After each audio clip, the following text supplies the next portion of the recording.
大家好，我係生命鬥士沈 Sir。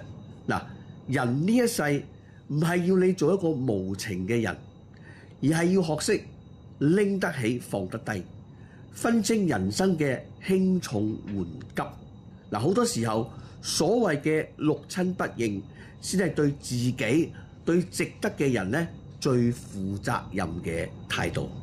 嗱，身邊咧好多人都會被血濃於水啊、人情世故啊綁住雙手同埋雙腳。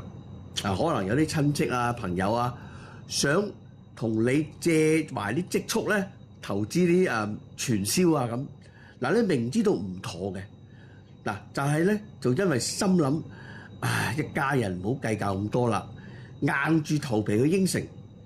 或者有時或者可能表哥啊，嗱，經常要你幫手走後門揾工作，但係咧你分身不熟，忙到嘔，仍然咧好怕咧得罪親戚，唔好意思拒絕。嗱，甚至家人咧總係打擊你嘅事業嘅規劃，話你唔安分守己啦，咁你就聽完之後就放棄自己嘅夢想而妥協。嗱，呢種咧冇底線嘅退讓咧，只會換翻嚟咧無限嘅消耗。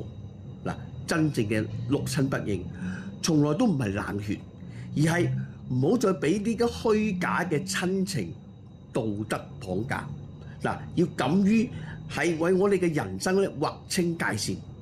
面對咧一啲拖你後腿嘅親戚，要敢於直接拒絕。面對打擊你嘅家人，要學識保持距離。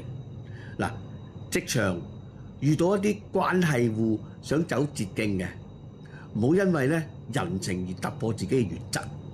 嗱，強者從來識得專心搞自己嘅人生，將時間花喺提升嘅譬如技能啦、拓展事業上邊，將精力咧放喺真心待你好嘅人嘅身上，唔好糾結無謂嘅啲是非。嗱，唔好浪費心神咧去消耗啲關係裏面啦。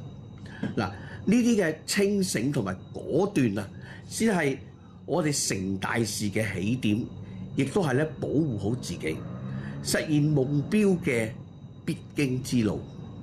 收唔收到？